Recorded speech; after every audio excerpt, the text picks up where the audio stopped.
Hello everyone, I am your friend Mahi and welcome to my channel study with Dhairya. तो आज हम करने जा रहे हैं 67th बीपीएससी के पीटी के क्वेश्चंस, जो कि कैंसिल हो गया था ये पेपर। ठीक है, कैंसिल हुआ था फिर दोबारा हुआ था। दोबारा वाला तो मैंने करा दिया है, लेकिन ये कैंसिल्ड वाला है। कैंसिल्ड वाला क्यों कर रहे हैं? क्योंकि इसे भी बीपीएससी नहीं छापा था, तो ऑफकोर्स इसे भी करना ही है हमें। और वैसे भी इसमें टोटल 23 क्वेश्चन आए हुए थे सिर्फ मॉडर्न हिस्ट्री से। तो चलिए स्टार्ट करते हैं इसे। ओके, तो चलिए फ्रेंड्स स्टार्ट करते हैं अपना वीडियो। तो जो पहला क्वेश्चन है, इसमें 69 नंबर क्वेश्चन है। इसमें कह रहा है the ryotwari system was first implemented in. तो हमने उसी दिन अपना पढ़ा था रैयतवाड़ी सिस्टम जो है वो कैप्टन रीड ने लाया था मद्रास में, तो इसका आंसर हो जाएगा मद्रास। ठीक है, अब सेकेंड क्वेश्चन पे हम आते हैं। ये है the uprising of 1857 was described as the first Indian war of independence by whom. तो वी डी सावरकर नहीं, जो 1857 का रिवॉल्ट हुआ था उसको first Indian war of independence कहे थे। फिर नेक्स्ट क्वेश्चन आता है, question number 71। The first women president of the Indian National Congress was of course Annie Besant, 1917 Calcutta जो सेशन हुआ था वो। नेक्स्ट क्वेश्चन 72 है, हु स्टार्टेड द जर्नल बहिष्कृत भारत। तो बहिष्कृत भारत जो है बाबा साहेब अम्बेडकर के द्वारा निकाली गई जर्नल थी। ठीक है, अब नेक्स्ट क्वेश्चन पे आ जाते हैं। नेक्स्ट क्वेश्चन है हमारा this one 73। The Forward Bloc was founded by whom. Forward Bloc जो फाउंड किया गया था सुभाष चंद्र बोस के द्वारा, तो option B is the right answer. फिर who was the finance minister in the interim government. Interim government के टाइम पे जो कैबिनेट मिशन के थ्रू इंटरिम गवर्नमेंट बनाई गई थी 2 सितंबर 1946 को। ठीक है, तो उस इंटरिम गवर्नमेंट में फाइनेंस मिनिस्टर कौन थे? लियाकत अली थे। ठीक है, कौन थे? लियाकत अली थे। तो फाइनेंस मिनिस्टर लियाकत अली को हम ऐसे याद रख सकते हैं कि फाइनेंस मतलब पैसा, पैसा किसने लिया? तो लियाकत अली ने ले लिया। ठीक है, okay.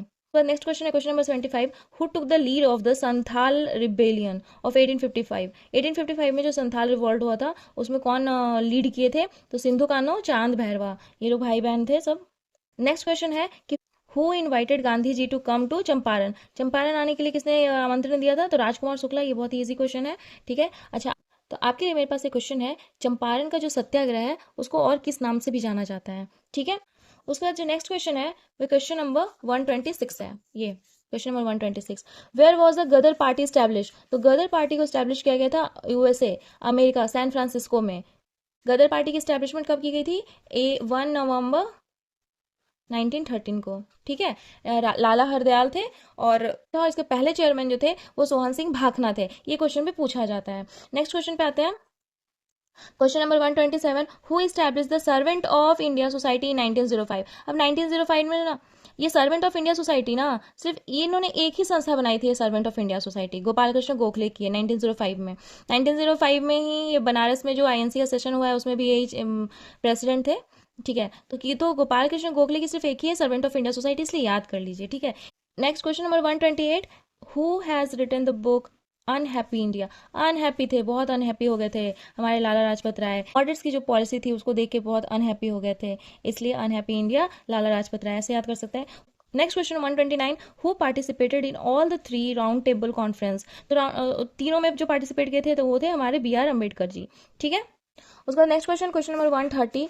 Who establish Indian Association in 1876। तो ये मैंने याद कराया है फ्रेंड्स कि कांग्रेस के बनने के पहले कौन कौन सी संस्थाएं थी, तो उसमें से एक ये है कि इंडियन एसोसिएशन ऑफ कलकत्ता भी कहते हैं इसे। ये देखिए फ्रेंड्स, ये देखिए इंडियन एसोसिएशन ऑफ कलकत्ता भी कहते हैं इसे, या यहाँ पे सिर्फ नेशनल लगाना था हमें, Indian National Association 1876, Anand Mohan Bose, Surendranath Banerjee. इसका सही आंसर हो जाएगा सुरेंद्रनाथ बनर्जी। ठीक है, नेक्स्ट क्वेश्चन 131।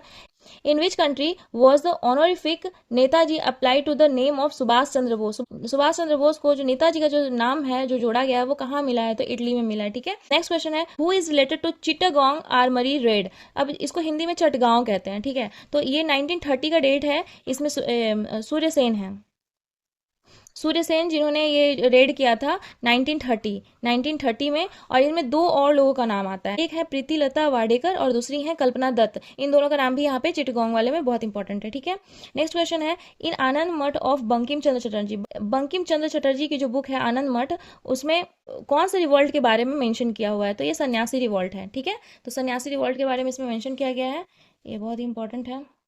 नेक्स्ट क्वेश्चन है कि which of the following events happened first. तो देखिए क्विट इंडिया रेजोल्यूशन कब आता है? 1942 को, मतलब जो क्विट इंडिया रेजोल्यूशन जो पास होता है 8 अगस्त को कह सकते हैं, क्योंकि arrival of the Cripps mission भी तो 1942 को ही है, लेकिन 1942 में ये मार्च में है, सॉरी 1942 होगा यहाँ पे, ये मार्च है। ठीक है, क्या होता है कि जब ये क्रिप्स मिशन से इनकी बातचीत फेल हो जाती है तब वे क्विट इंडिया रिजोल्यूशन को अपनाते हैं। तो मतलब यहाँ पे मैंने टिक लगा दिया, तो आंसर ये होगा, क्योंकि बाकी जो कोई ऑप्शंस है ना, अराइवल ऑफ लॉर्ड वेवल, तो लॉर्ड वेवल तो 1943 में इंडिया में आते हैं। तो arrival of Lord Wavell as the governor general, ये 1943 में इंडिया में आता है। अराइवल ऑफ कैबिनेट तो ये 1946 का है। ठीक है, तो इस तरह से ये दोनों तो होगा ही नहीं। अब बचा ये दोनों 1942 के थे। क्रिप्स मिशन से जो इनकी बातचीत है वो फेल हो जाती है, तब क्विट इंडिया रेजोल्यूशन पास कराया जाता है फाइनली, थक हार के। तो इस तरह से जो ये क्वेश्चन था कि कौन सा इवेंट पहले हुआ है, तो इसका आंसर हो जाएगा क्रिप्स मिशन पहले आया है इंडिया में। ओके, अब नेक्स्ट क्वेश्चन है question number 135। Who was the president of Lahore session of Indian National Congress held इन 1929? अब ये सबको पता होगा, रावी नदी के किनारे नेहरू जी हैं, जवाहरलाल नेहरू। और वो तो यहाँ पे तिरंगा झंडा फहराते हैं, और 26 जनवरी 1930 से हर साल वो स्वाधीनता दिवस मनाएंगे। तो ऐसा एक रेजोल्यूशन पास होता है। नेक्स्ट क्वेश्चन है 136। Who is not related to the Champaran satyagraha of 1917? अब इसमें से देखिए, जेबी कृपलानी तो रहते हैं, राजकुमार शुक्ला भी हैं, राजेंद्र प्रसाद भी साथ में रहते हैं। राम मनोहर लोहिया का जो नाम है ना, 1942 1943 में आता है, आज़ाद दस्ता के टाइम पे, जो जयप्रकाश नारायण और ये मिलके आज़ाद दस्ता का निर्माण करते हैं, नेपाल में चले जाते हैं, और वो सब पूरा जो स्टोरी है उनकी, ठीक है, आज़ाद दस्ता वाली। तो वहाँ पे इनका मेन रोल आता है क्विट इंडिया मूवमेंट के टाइम पे। फिर नेक्स्ट क्वेश्चन है 137। One of the leader of the revolt of 1857, Kunwar Singh was related to which place? तो ये जगदीशपुर होगा इसका आंसर। जगदीशपुर या भोजपुर, मतलब अभी के टाइम में ये भोजपुर में आता है, जो कि भोजपुर जो आरा वाले एरिया में है। तो ये आरा और जगदीशपुर दोनों लिख के आता है, तो जगदीशपुर आंसर है इसका। ठीक है, उसके बाद नेक्स्ट क्वेश्चन है, during quit India movement who among the following escaped from the Hazaribagh jail? तो इसे हमने काफ़ी बार डिस्कस किया है, ये बहुत ही इंपॉर्टेंट है, बीपीएससी से बार बार क्वेश्चन पूछती है। तो इसका आंसर है जयप्रकाश नारायण। यही जयप्रकाश नारायण जो है वो 1942 में हजारीबाग जेल से भाग जाते हैं, दिवाली का टाइम होता है, और यहाँ से भाग के नेपाल चले जाते हैं, और राम मनोहर लोहिया और ये लोग सब मिलके आज़ाद दस्ता का निर्माण करते हैं। ठीक है, नेक्स्ट क्वेश्चन है 139। Who was the president of Gaya session of the Indian National Congress held in 1922? अब ये सेशन का पूछा है, तो इसका चित्तरंजन दास होंगे आंसर। ठीक है, और ये सेशन वाला एक मैं पूरा वीडियो कराऊंगी एक अच्छे से, जो आईएनसी के जो इंपॉर्टेंट सेशन हुए हैं वो मैं कराऊंगी एक वीडियो में। ठीक है, okay, next and last question है हमारा, what portfolio Rajendra Prasad held in the interim government establish in 1946? यही 1946 में जो इंटरिम गवर्नमेंट बनती है, वो जो हमने पीछे डिस्कस किया ना 2 सितंबर 1946 को ना, 2 सितंबर 1946 वाला, उसमें राजेंद्र प्रसाद को क्या मिला था? फूड एंड एग्रीकल्चर डिपार्टमेंट इनको मिला था। ठीक है, जिसमें लियाकत अली थे फाइनेंस वाले। ओके ओके फ्रेंड्स, तो ये था हमारा 67 बीपीएससी का जो पेपर कैंसिल हुआ है उसका पूरा एनालिसिस। 23 क्वेश्चन पूछे गए थे, ज़्यादातर क्वेश्चन तो बहुत ईजी थे, बट कुछ कुछ क्वेश्चन अच्छे थे, और बीपीएससी बार बार रिपीट करती है अपने क्वेश्चंस को, इसलिए हमारा ये पेपर भी करना बहुत इंपॉर्टेंट था। तो थैंक यू वेरी मच।